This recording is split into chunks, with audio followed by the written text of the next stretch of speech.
So in our previous class, we covered the first 39 verses of the second chapter of the Bhagavad Gita, which is known as Sankhya Yoga. Now, Sankhya literally means the knowledge of the self. It's a theoretical concept. Yeah.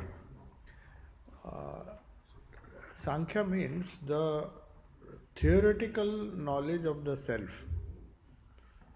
So there are two aspects. One is Sankhya and the other is Yoga. So it is something similar to science and technology. Science discusses the basic principles of physical world as they study it and as they understand it.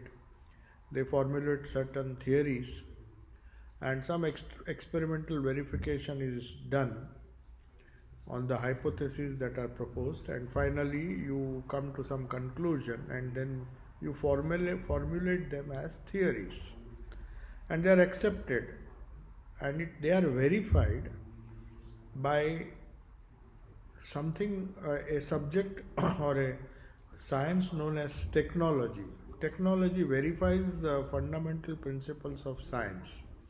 So there is an intimate relationship between science, whether it is mathematics, physics, chemistry, pure sciences, and applied sciences. Technology is known as applied sciences. So in Gita also, we have two aspects of religion, or you may say two aspects of philosophy. One is the philosophical part, which is Sankhya, and the application, which is known as Yoga. So every theory that is proposed, whether it is Bhakti Yoga, the chapter 12, there are 18 different yogas, each one is backed by some theoretical concepts, philosophical concepts, and Sri Krishna is very particular that they don't remain concepts, so that they are just some kind of ideas which are frozen in the brain. You know, there are many ideas we read, we try to understand, and we more or less grasp them intellectually, but unfortunately most of those ideas remain frozen in the brain. They are not used by us. They are very good as concepts. Maybe we can speak wonderfully on them, but when we really want, or when we really wish to implement them, we find that they are better off as theories in our heads, because we feel it is impossible to practice it. So that is why there is a huge gulf between Sankhya and Yoga. Sankhya as a theory and Yoga as a practice. So Arjuna is facing a similar dilemma. He is intellectually convinced. Till 39, you see the principles of Sankhya, they were very beautiful. I mean, so nicely explained by Sri Krishna from verse 1 to 39. That Arjuna is convinced, intellectually is convinced. But then Krishna realizes that though Arjuna has understood it, but when he really attempts to practice them, when you try to convert science into technology, there lies the challenge, because technology has to be verified, it should work. Science will just give you some concepts, but when they are applied and the technology really works, it functions, then people are satisfied. Oh, the scientific principles were correct, otherwise the technology would not work. So similarly in yoga gives so much importance to the practical side that unless they work for you, they work for us, they work for the spiritual aspirant. In this case it is Arjuna. So Krishna immediately realizes that here is the problem which not only Arjuna but everybody will face in his life, that he listens to wonderful talks, he reads so many beautiful books. In many cases, in India especially, we revere the book so much. Especially there is this Bhagavad Gita and all, you see, nicely packed, most expensive books packed in a very wonderful cloth. We keep it before the deity, nothing wrong in that. That is how we show reverence to even the books. But unfortunately we don't open them. So it doesn't really benefit us if the book is worshipped.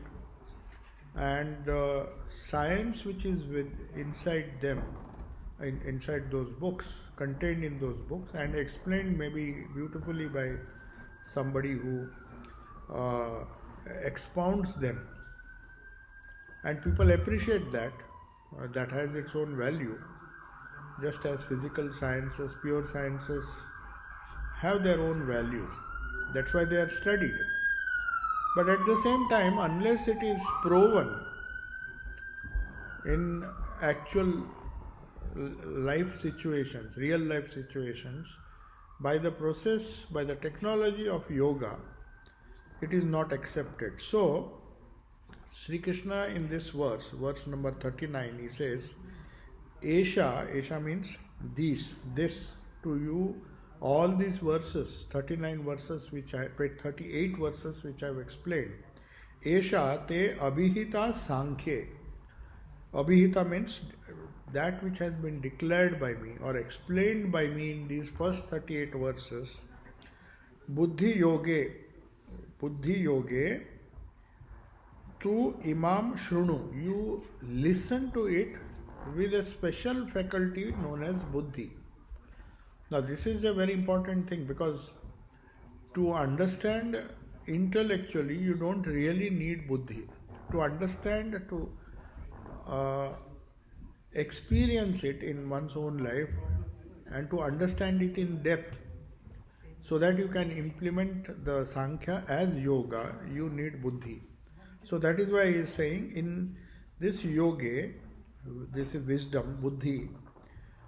Wisdom is different from information. We may have information, but we may not have the wisdom to apply it in our life. So that distinction, Sri Krishna is making it very clear to Arjuna. What you heard from verse 1 to verse 38 is just the principles of Sankhya. They are very good as principles, but if you use your buddhi, if you have awakened a faculty, higher faculty of the mind, which is known as buddhi, apart from in Indian philosophy, as I have mentioned several times, there are two faculties. One is the manas, which is the reactive mind, and then there is this buddhi, which is the awakened mind or a enlightened mind, which helps one to make right choices, which helps one to implement the principles which are enunciated in Sankhya and convert them into yoga. So only a person who has his buddhi awakened can benefit by hearing or listening or understanding the principles of Sankhya and apply them in his own life, which then becomes yoga.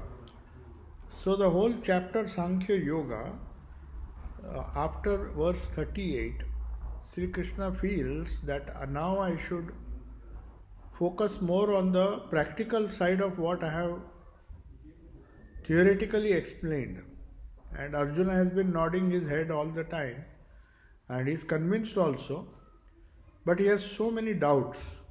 So Sri Krishna knows, he is anticipating that Arjuna has doubts, though he has listened to all these wonderful thoughts, but definitely he needs more explanation, or rather he needs to be trained or shown some technique by which he can apply these principles in his own life and then benefit from them. So that is why he says, you listen very carefully through buddhi. buddhi yoga, by by a faculty of your mind, of your higher mind, which is known as buddhi, which enables you to make the right choice in life and decide wisely what is to be done in different circumstances when you need to use your buddhi. Very often we go by our instincts, our instinctive mind. We don't use the buddhi. So here he says it is buddhi yoga which tells you how to use the principles which are enunciated in the 38 verses of Sankhya. They may be very good as principles, but without buddhi you cannot apply them. Without the expertise in technology, you cannot benefit by the scientific principles. However great they may be, they will still remain principles unless you prove them through technology.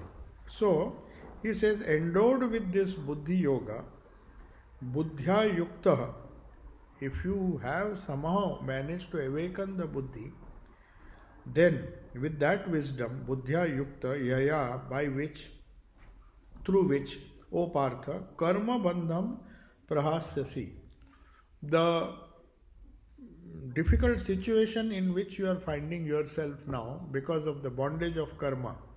In fact, all that we suffer and all that we enjoy, or all the problems of our life, is because of our karma.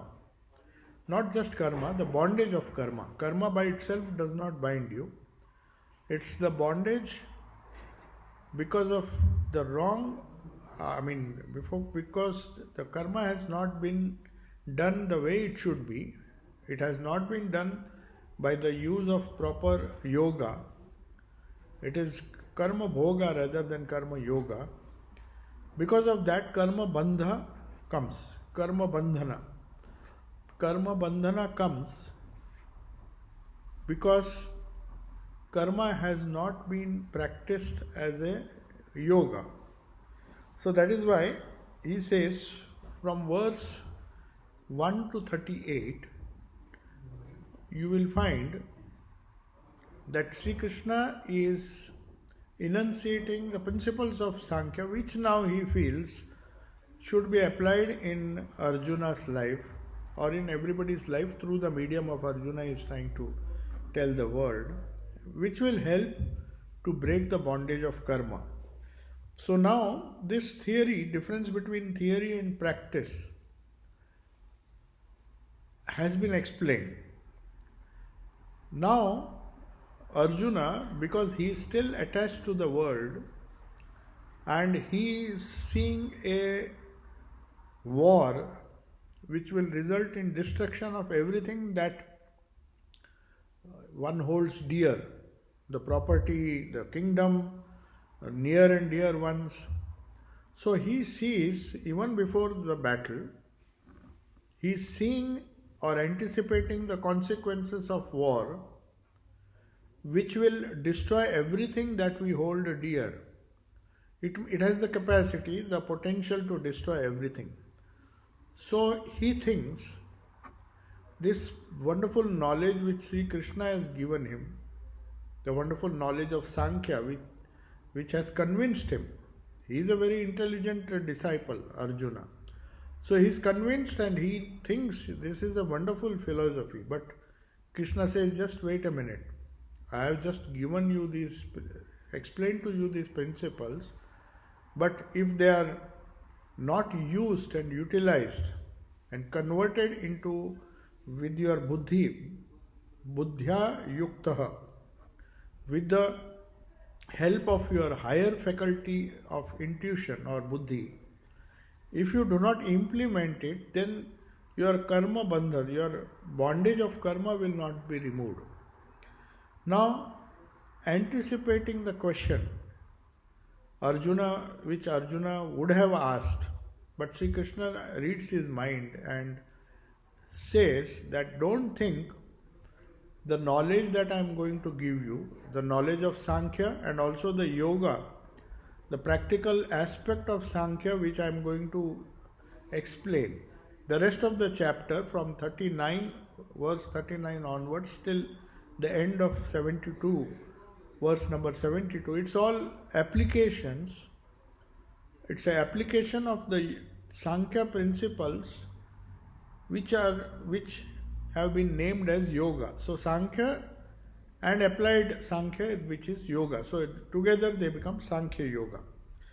Now, Sri Krishna says, but just as any other secular science and secular technology which you have learned, the art of warfare, the art of administration, the art of politics, everything that you have learned, they are ephemeral, they will not last. The benefits of victory or benefits of or the loss that you suffer because of defeat, everything is transitory. And they have the potential to be lost. What you possess now will be lost tomorrow, including the body. So everything that you hold precious in the world, no matter how much of science and technology or how much of the principles of the secular science that you use, the art of warfare, everything that Arjuna has acquired, he is afraid that with all my expertise, if I suddenly lose or I lose my near and dear ones, the people who are going to fight the battle, then what's the use? All my science, all my technology that I have acquired, the skills that I have acquired are not permanent. So he doubts and thinks that is this Sankhya something similar? Now Sri Krishna is telling me, he has explained to me what Sankhya is, and now he is going to tell me what yoga is. But is it like any other science that I have learned from my guru, the science of warfare? Is it also temporary? So Sri Krishna understands that this doubt has come to Arjuna, and at this stage when he feels that all the wonderful skills that he has acquired, after the battlefield there is going to be a huge loss, maybe for Kauravas or maybe on his side. Both are going to lose. Many of the skilled warriors are going to die. So all these sciences, all this skill of warfare that he has been trained by his gurus, he feels that is my knowledge also on the knowledge of yoga that Sri Krishna is giving me, will that also be lost? So he says, before Arjuna can ask this question, Sri Krishna is saying, Neha bhi kramanashosti pratyavayo na vidyate swalpam apyasya dharmasya trayate mahato bhayat. So he says, don't think, iha, na iha, abhikrama nasha. Abhikrama nasha means loss of effort. You put some effort. Say for example, Arjuna has put in a lot of effort to learn all these vidyas, the art of warfare. He is an expert archer and he can defeat several people or the whole army single-handed. So he has acquired some skills. So that is also abhikrama. The effort that he has put to gain expertise in knowledge is abhikrama. So na iha abhikrama nasha. Abhikrama nasha means here in this Sankhya and Yoga, as opposed to the skills that you have learnt, the worldly skills that you have acquired, compared to that, here there is no abhikrama nasha. Abhikrama nasha means no loss of effort. Suppose you practice spirituality you put in some effort and practice some spirituality or practice yoga, Sankhya Yoga. In this case, the second chapter deals with Sankhya Yoga. So in case you practice, even a little bit of practice is not going to go waste. Just as all your archery and all your skills will go waste if you are somehow by some hook or crook somebody kills you, then everything is a waste. All the skills that you have acquired, all the skills that you and your army has acquired, his children, everybody was there, Abhimanyu, there were so many people. So with the death of that person, the skill that was he had acquired, that effort that he had made to gather all these skills. Abhimanyu was a very skilled warrior, but he was killed by cheating. They all cheated him and he killed him. So there was this loss of effort. All the effort that went to train Abhimanyu was lost as soon as he was killed. So, but here, Krishna is telling Arjuna, in this case, even if you put in a little effort and empower yourself and develop the spiritual skills, it will not be lost. That's the difference between secular knowledge and spiritual knowledge. Pratyavayo means it does not produce contrary results. It's always positive in nature. Whatever little spirituality, it will definitely, it cannot be lost. It will all be added up. As they say, it's only the good deeds that follow you beyond the grave. That's an English saying, because they believe in good deeds. But here, spiritual practices are the good deeds that survive the destruction of the body and are carried over to the next birth. All the other skills, they are just lost. The wealth that you acquire, the skills that you acquire, the secular gain that you have, by winning you gain many things, but with the death of the body, everything is left behind. Whereas here there is no pratyavaya, means there is no loss. Whatever you have, spiritual merit you have acquired by practicing the Sankhya and Yoga, will be carried over to your next birth. So don't worry. Swalpam api asya dharmasya, means even if you can't be a 100% spiritual aspirant, maybe your capacity is to do only a little. Swalpam api asya dharmasya, about this dharma of Sankhya and Yoga, whatever little you can do, if you do it in your life, that is going to give you a reward. Your efforts will be rewarded. How will they be rewarded? Trayate mahato bhayat. One of the first effects of true practice of spirituality is gradually remove the fear of death. Because Arjuna, Sri Krishna knows now, for Arjuna at least now, one of the greatest problems, not only for Arjuna, for everyone, the ultimate problem is the fear of death. Today or tomorrow, we may postpone the idea of death, but today or tomorrow, death is going to catch up.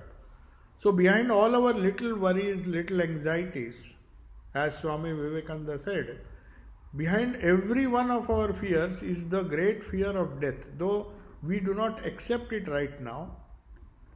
But behind the fear of losing money, behind of the fear of losing our secure assets, behind every one of them is the ultimate fear of death.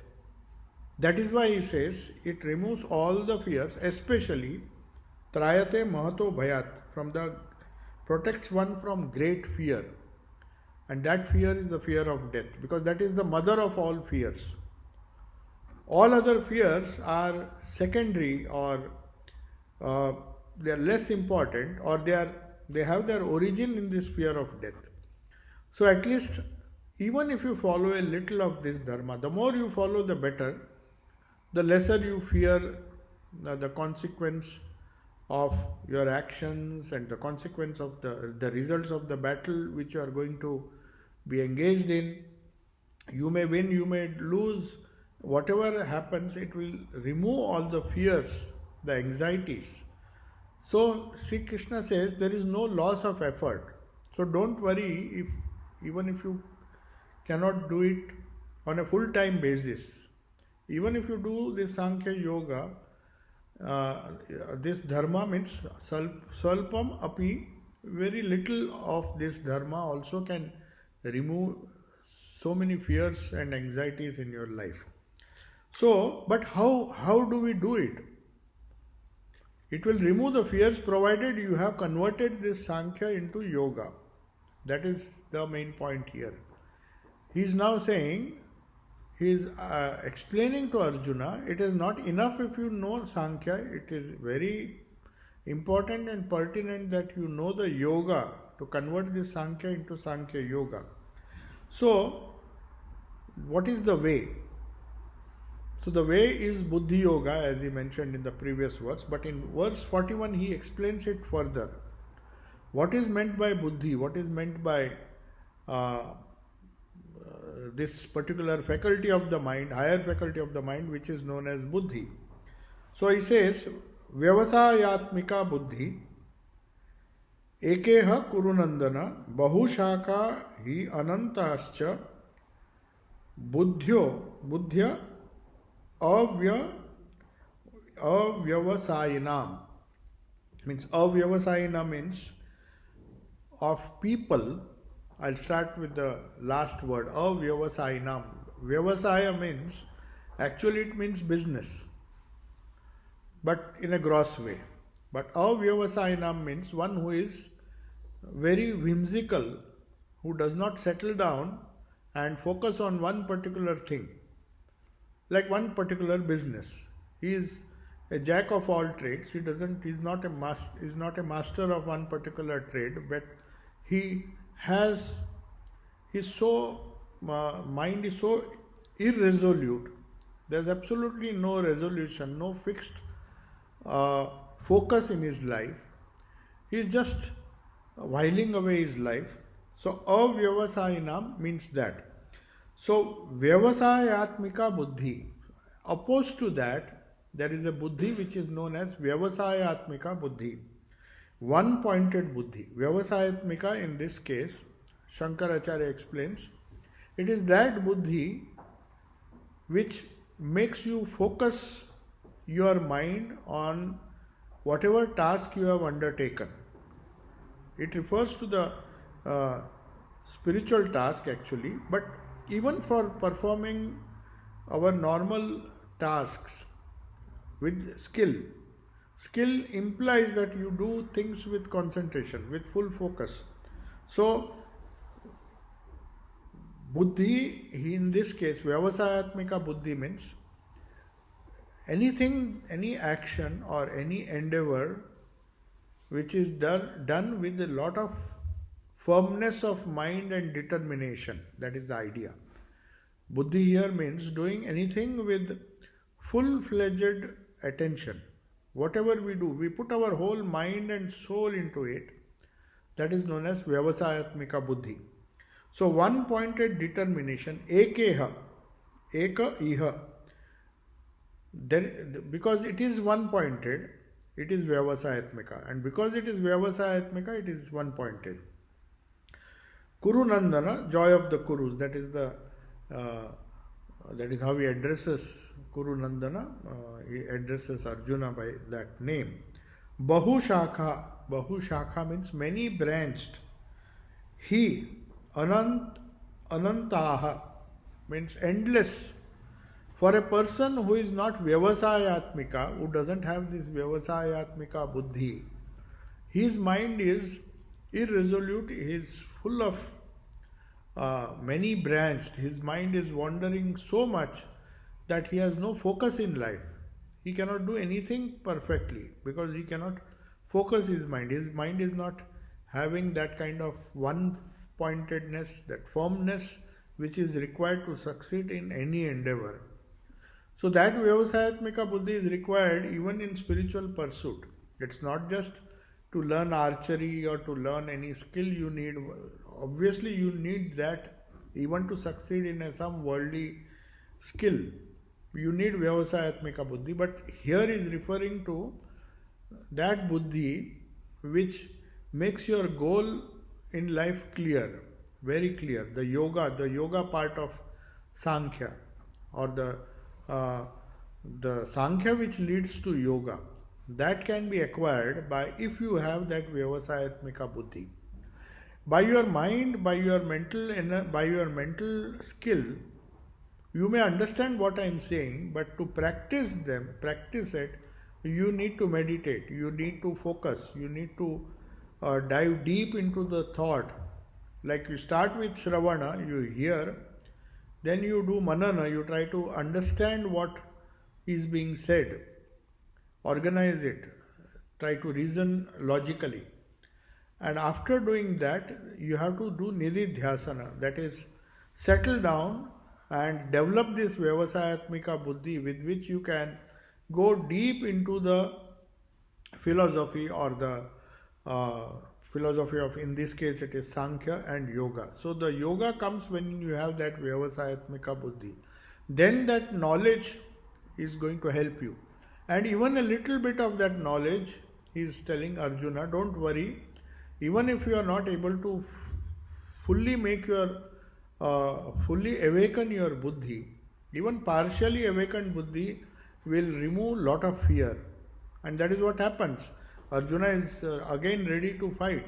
A person who was so fearful, who had almost given up and wanted to run away from the battle or not fight, he gets up. Even a little understanding of the Sankhya Yoga, see the impact it has on Arjuna, that he develops, he has that vyavasayatmika buddhi, but he did not apply it to the spiritual skill that Sri Krishna wants him to acquire by practicing this Sankhya Yoga.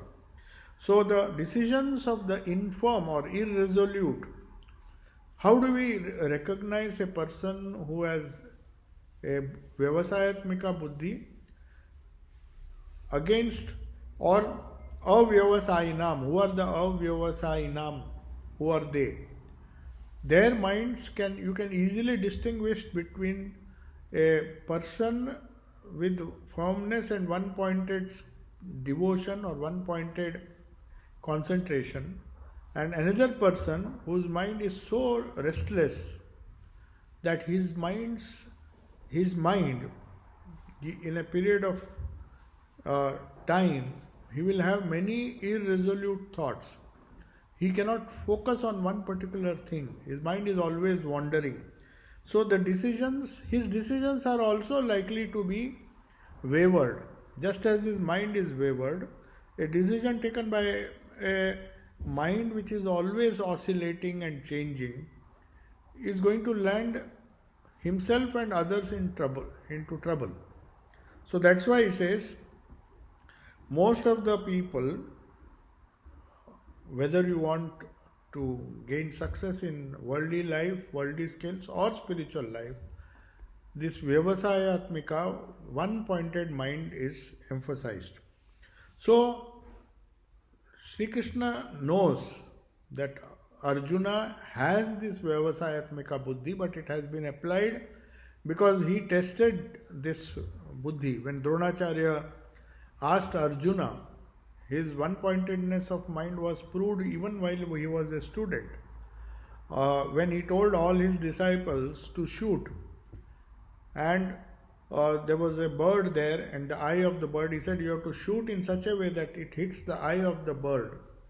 It was there on the tree. And then he calls all the students, including Duryodhana and all the other Kauravas and Pandavas. Each one is asked, what do you see? Some people say, I see the tree, I see the bird, I also see the sky behind it. So everybody gives a different answer. Whereas when it comes to Arjuna, when Arjuna is asked, what do you see? He says, I see only the eye of the bird. That means his mind was already vyavasayatmika. When he was told that you have to hit the eye of the bird on the tree, he could see nothing but the eye. His attention was just focused on that.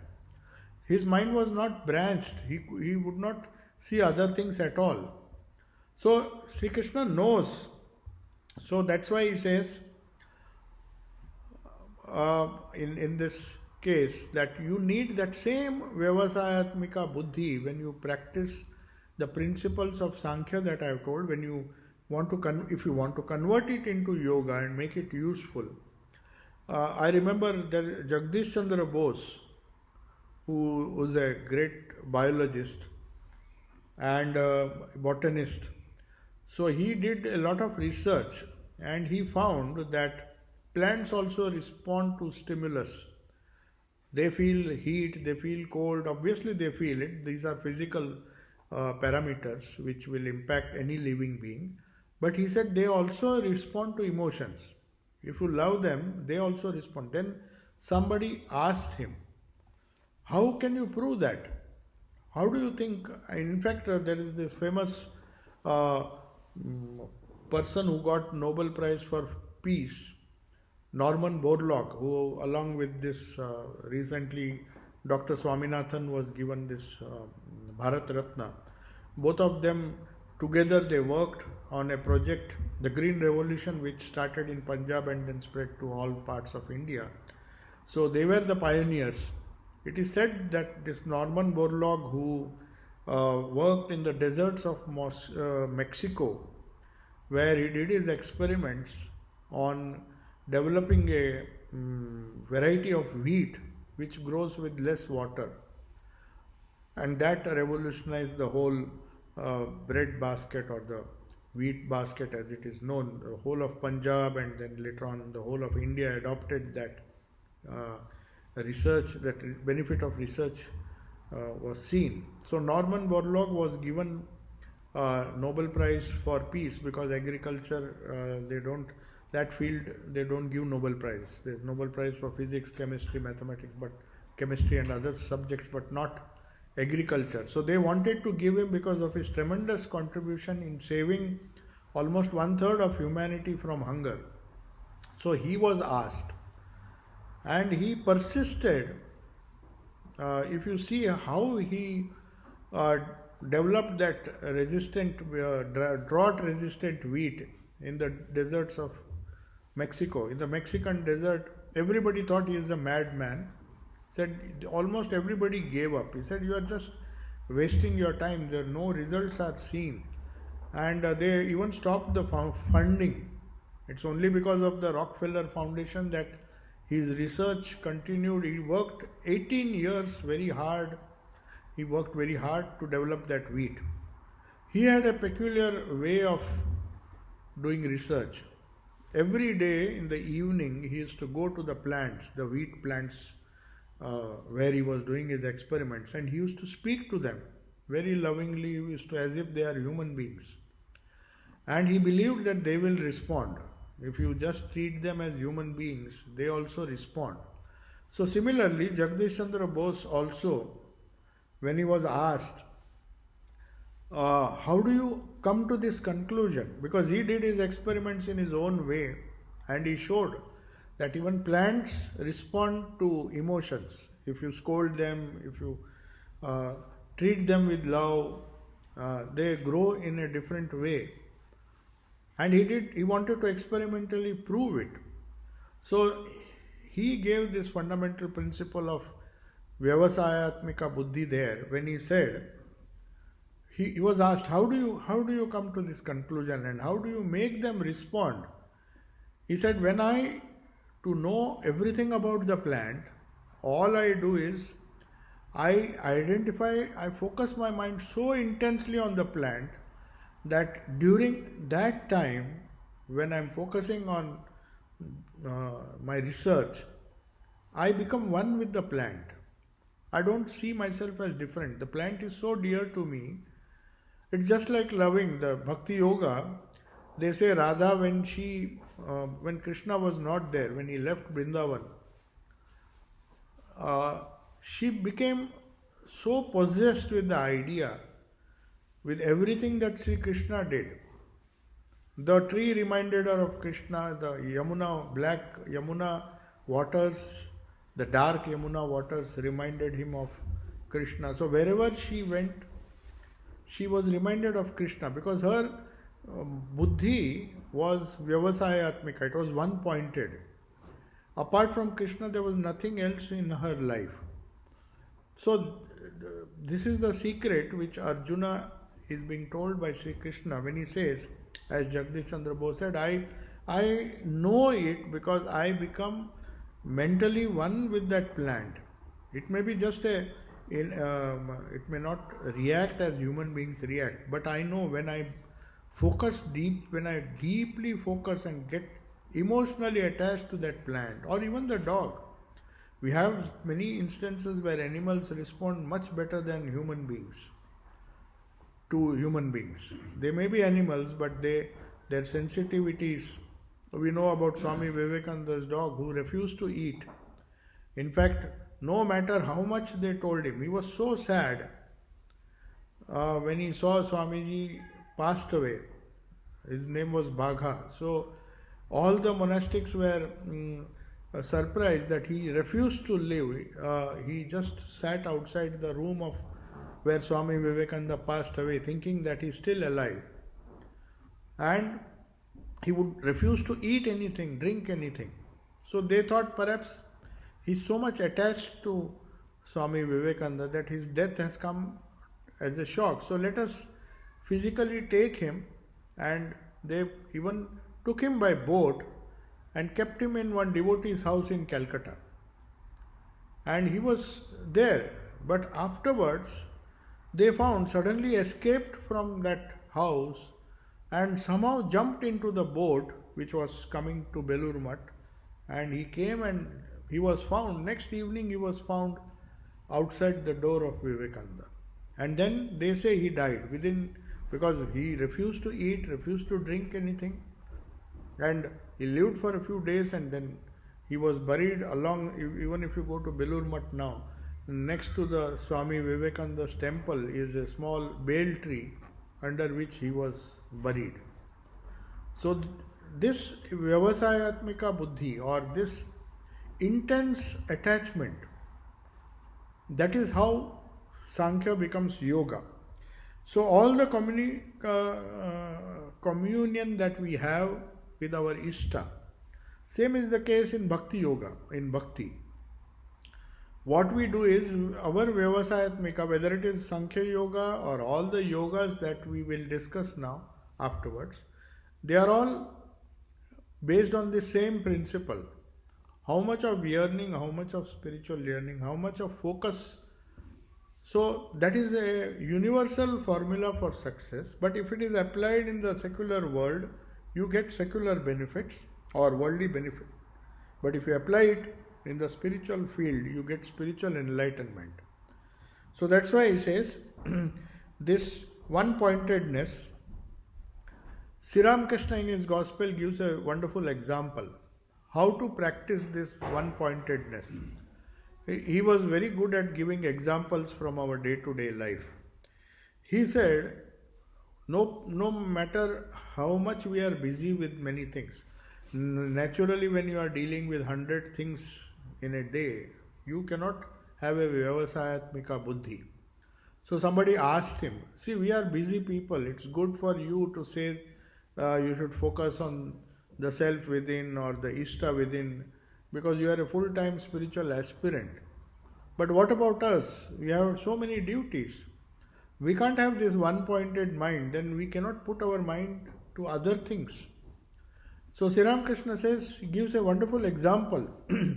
He was once taken to one laboratory and he was shown a magnetic needle. In those days, there was this Indian Association for Cultivation of Sciences by Dr. Mahendralal Sarkar, who in fact was the doctor who treated Sri Ramakrishna. He was his physician. So he was a man of science. He never believed in religion. He came to Ramakrishna because he felt he is a good person, pure person, innocent person. So he just was interested in serving him, giving him homeopathic medicine and trying to cure him. That was his only relation. He never agreed with all the devotees, neither did he believe in religion. He was a very 100% scientific, he had a scientific approach. So he started Indian Association for Cultivation of Sciences. So there he took Sri Ramakrishna many times. He even tried to show him the microscope. He said, what shall I do? He said, if you see through the microscope, the hair, if you place a hair below the microscope lens, it will look like a big stick. So Thakur was very much amused. But unfortunately, no matter how much he was convinced, he could not see the microscope. But he observed in that same laboratory a magnetic needle, and that amused him. He said, what is this? So he was perhaps told that this is the magnetic needle. No matter how much you turn it, it will go and settle down in the north-south direction. So that is how the compass, the magnetic needle, was used by sailors to know the direction, because the magnetic needle always points north, north-south. That is its orientation, no matter where you take it. So Sri Ramakrishna just saw this device, saw the magnetic needle, and then applied. He says, in whatever direction a ship is sailing, the compass needle in it always points to the north. So eventually, you have to train your mind that whatever you may be doing, like the ship, whichever direction you may be going, the mind of the man is always fixed on the ideal. So that Vyavasayatmika Buddhi comes if you focus on the ideal in the midst of all your activities. You may have different activities, but just as the magnetic needle, you see, he gives such a nice example. No matter how much you disturb that needle, it will go and settle in the north-south direction. So God is that direction in which the mind should, because of this Vyavasayatmika Buddhi, the mind will be focused on the Lord. It may waver now and then here and there. It doesn't matter as long as the needle points to the north. So then from verse 42 to 44, before explaining what are the signs of a Sthita Prajna, or what are the signs of a person with Vyavasayatmika Buddhi. So Arjuna naturally has this question in mind. Okay, how do I recognize whose buddhi is Vyavasayatmika and whose buddhi is not Vyavasayatmika? Whose buddhi is one-pointed? What are the signs? Can I judge from somebody's actions or somebody's behavior that his mind is focused, firm in one direction? So before explaining that, he tells what is not. There is one very nice technique. If somebody asks you what is spirituality, you begin with what is not spirituality. So what is not religion, you explain first. Then it becomes easy for a person to understand what it is. So you remove all what is not, like the process of neti, not this, not this, not this.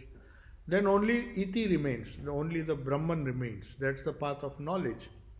So here also, Arjuna is being trained by Sri Krishna by explaining how a Vyavasayina, that is one who doesn't have Vyavasayatmika Buddhi, what are the signs of such a person. So we can estimate which category do we fall. Do we fall in the other category, or do we fall in the category of one-pointed people with one-pointed mind with Vyavasayatmika Buddhi? So he says now it is for you to decide, to introspect and find out what kind of buddhi you have. So he first explains verse number 42, 43 and 44, the way of the worldly person who has these many branched thoughts, who is not able to settle down on one particular thing, is restless, mind is restless. That is opposite to what is Vyavasayatmika Buddhi. He doesn't have that, and that is the reason for all the suffering. So a restless mind is a suffering mind. It's a very simple equation. Patanjali's yoga chitta vritti nirodha. He gives the solution in the second verse itself by saying, once the restlessness of the mind goes, and then you get this Vyavasayatmika Buddhi, then all your problems are solved. So the restlessness of the mind is compared to the suffering that we undergo in life. So how is a person to be identified? A person who has not developed this one-pointed mind, Vyavasayatmika Buddhi. Yamimam pushpitam vacham pravadanti avipaschitaha vedavada ratha partha na anyat asti iti vadinaha. So now he comes to the person of who doesn't have this refined intellect, or who has not developed his buddhi, or whose buddhi has not been awakened, what is the nature of such a person? See, he is not talking of absolutely worldly people who is very much attached to the gross objects and like money and all those things. He is coming to people who think that they are spiritual but who don't have this Vyavasayatmika buddhi. So, what he says, the unwise, yam, which imam, pushpitam vacham means who just delight in listening to flowery words of the Vedas. I mean, he is not talking of silly gossip or cheap talk. He is talking of flowery words of the Vedas itself. So even hearing the flowery words of the Vedas, they say, those the unwise who delight in the flowery words disputing about the Vedas say that there is nothing other than this. Nothing other than this means nothing other than this discussion. So here Sri Krishna is saying that the flowery words you were uttering just before in chapter 1, explaining what is dharma, what is according to Vedas, what you should do, why you should not fight the battle. You are giving so many wonderful explanations, quoting from the Vedas many times. Because you see, most of the people, to justify their worldly actions, they will get some reference from the Vedas or the Puranas. They will say, even Krishna did this, even Rama did this, so why can't I do? So they use these flowery words of the Vedas to justify their actions which do not serve the purpose. So, and then they say there is nothing other than this. For example, there used to be a sect which believed that karma kanda alone is everything. There is no such thing as the knowledge portion of the Vedas, because Vedas mention everything. It's a compendium of all knowledge, secular as well as spiritual. There are many things which are ritualistic, which deal with inferior things. Along with that, there are nuggets of wisdom. So it requires a Vyavasayatmika buddhi to understand and pick up the gems from the Vedas. So it's not that you just justify your actions by taking certain things from the Vedas, misinterpret them, and say that Vedas say that, so I am justified in doing what I am doing. I want to do this. And the justification they want to give through the sacred scriptures by misrepresenting or misinterpreting the scriptures. So, unwise, that is those who are unwise, that is avipaschitaha, means the unwise, Veda vada rataha, take pleasure in some of the eulogizing words of the Vedas. They take the help of those Vedic words, which are contrary to wisdom, which are contrary to Vyavasayatmika buddhi, and justify their actions and say that there is nothing else. I don't want the other portions of the Vedas which may teach of renunciation, which may teach of vairagya, which may teach of the Vyavasayatmika buddhi, development of the buddhi. There may be teachings, but I am interested only in these flowery words which help me in my agenda, which help me in justifying what I am doing, and you get a Vedic sanction that I am following the Vedas or I am following the scriptures. The scriptures say this, but you don't have an impartial inquiry. The Vedas also say other things. Sri Ramakrishna gave a wonderful example how people misguide themselves and others by quoting certain texts from the Vedas and justifying their actions. It is a very, very, very pertinent example. There was a guru who had many disciples, and one of them belonged to the second category. He always accepted what the guru said, and the guru once told him, Guru gave a lot of advice, Like the Vedas, they give many things, they explain many things. You have to see what the Vedas say in a particular context. Otherwise, there is a chance that you will misinterpret the teachings. So this Guru told that in every being, which is a truth, which is a universal truth, there is this Narayana. Narayana resides in everyone, everyone's heart. So, so you have to pay respect to him. That is one philosophy which is accepted universally, and he believed in that, and he was but he was foolish at the same time. He just took the teaching of his Guru literally, without using his wisdom, without using this Vyavasayatmika or the Buddhi, which you have to understand in what context did my Guru say that.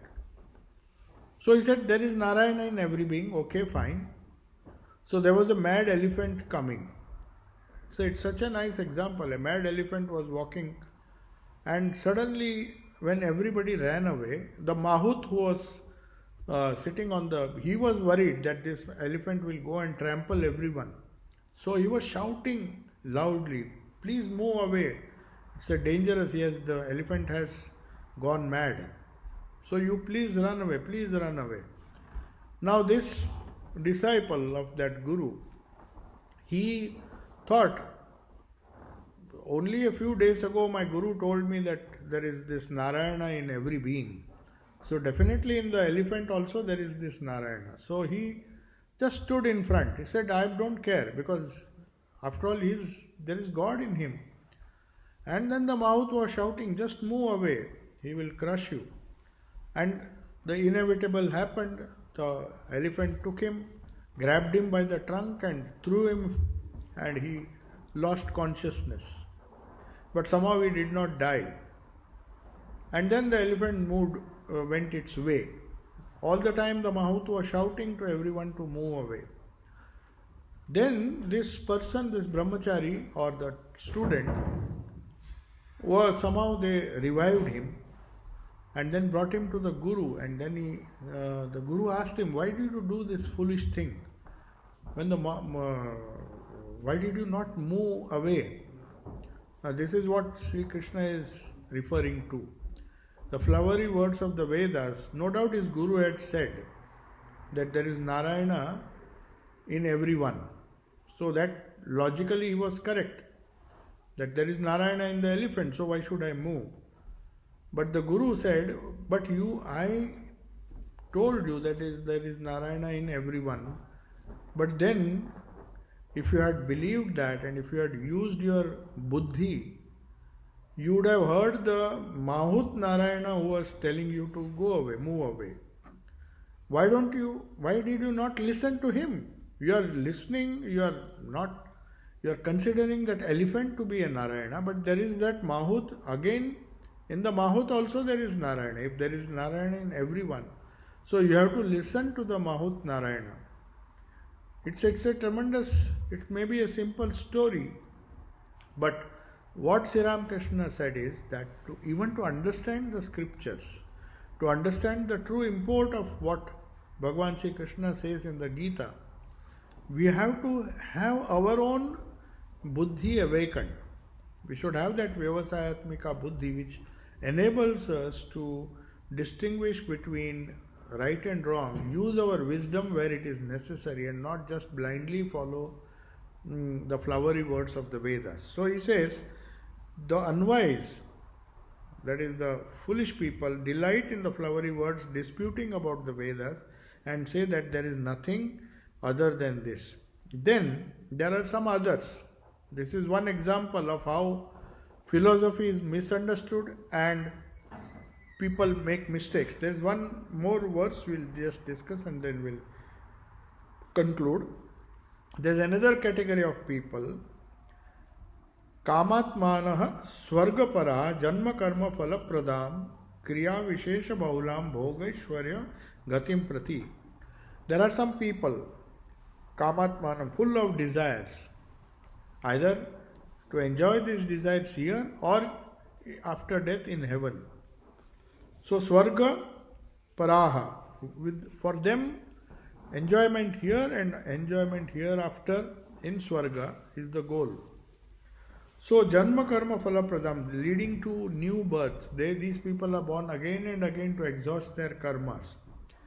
Now they are exuberant, whose words are laden with specific rites. They take only that portion of the Vedas which is ritualistic in nature. They are very fond of karma kanda, doing this, doing that, with the fond hope that when we are alive, of course, we want money, we want everything, but after death also, we want to continue enjoying, and these rites will help. These rituals, these big yajnas will help us to attain to heaven. That is exactly what happened in the case of Nachiketa. When he saw his father performing a yajna which would take him to heaven, he tells his father, this young boy, I don't think he used his Vyavasayatmika Buddhi, he used his wisdom and said, I think you have not understood the import of the Vedas. You are doing something which is not only going to destroy you here, but it's going to destroy whatever hopes you have and whatever desires you have to go to heaven. So those who realize, or those who wrongly understand the heaven to be the goal of life, and they are full of desires here and hereafter, they're so full of desires that what they cannot fulfill in this birth, they want to fulfill in heaven. If Swami Vivekananda said, for a person who lives in a desert, for him the heaven would be full of water and greenery and green lawns and many things. That is the idea of heaven he creates. But if a person who is living in a waterlogged place, he would not dream of water. He would dream of a dry place where he can live happily. So the heavens also changes. The idea of concept of heaven depends on what desires you have. So what happens because of these desires and this desire to go to heaven is they are wasting their time with specific rites which promise them that their desires will be fulfilled when they are living in this body and here and hereafter. Here and afterwards, that is heaven. So then for them, the consequences, this is the last verse and 44th verse. Bhogaishwara prasaktanam taya uparita chetasam vyavasayatmika buddhi samadhav na vidyate.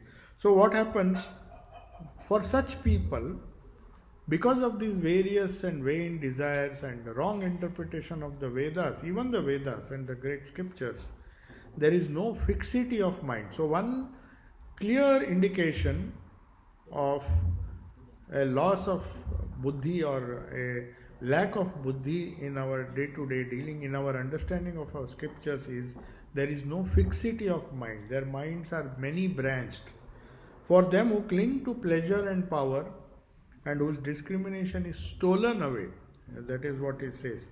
It is aparita chetasam. Their minds, their chetana, their buddhi is literally taken away from them. They behave, they think they are wise, they think they are doing the great things by performing these rituals, but in fact they are aparita chetasam. They are the ones whose buddhi has been taken away from them, and then they do these stupid things with the hope of gaining something here or hereafter. So we'll conclude. There are some questions you can ask. So this is verse 44. After that, Sri Krishna he explains what yoga is not, or what Vyavasayatmika Buddhi, those who don't have this Vyavasayatmika Buddhi, what are the characteristics. So these are the three verses. Then he will say the key to yoga. Verse number 45 to 53, he will describe what a person with Vyavasayatmika Buddhi will do, how he will behave, how he will talk, how he will behave, how he will act, how he will take his decisions in life. Sir, thank you so much.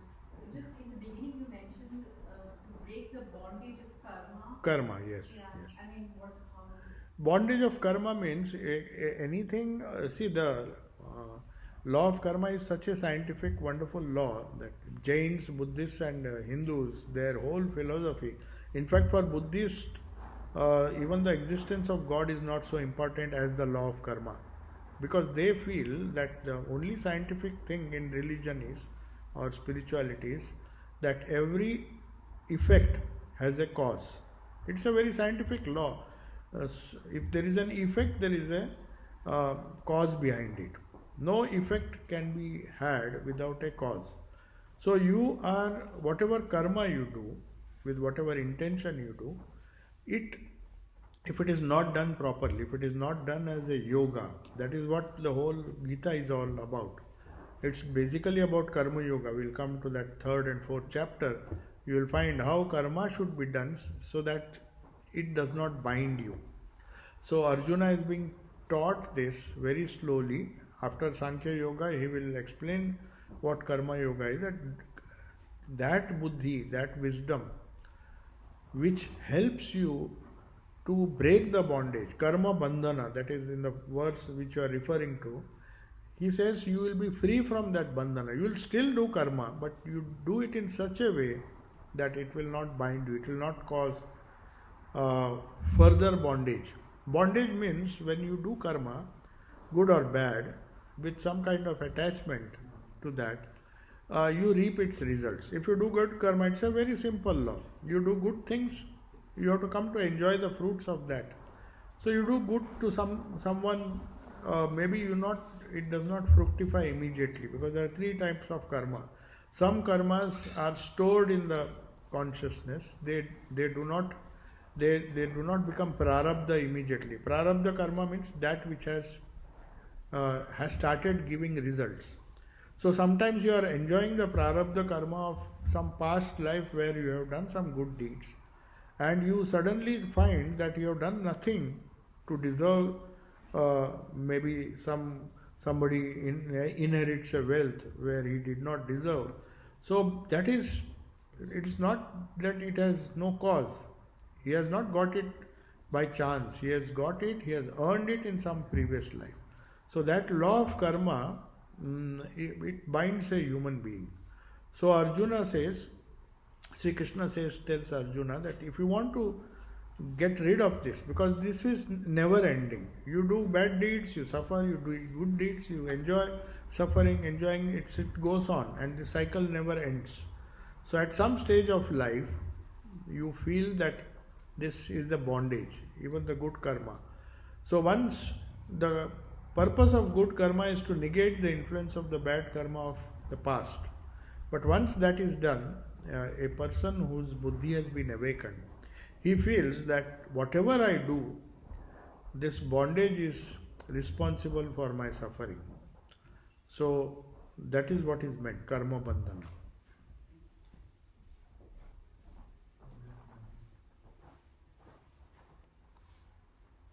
Swami Vivekananda compared bad karma as an iron chain of bondage and good karma as a golden chain. But he says both are chains. Just because you are bound by an iron chain, of course it is very painful. But even if you have a golden chain, a chain made of gold which binds you, it still binds you. So good karma is like the golden chain. It binds, but it gives you a feeling that it is not binding you.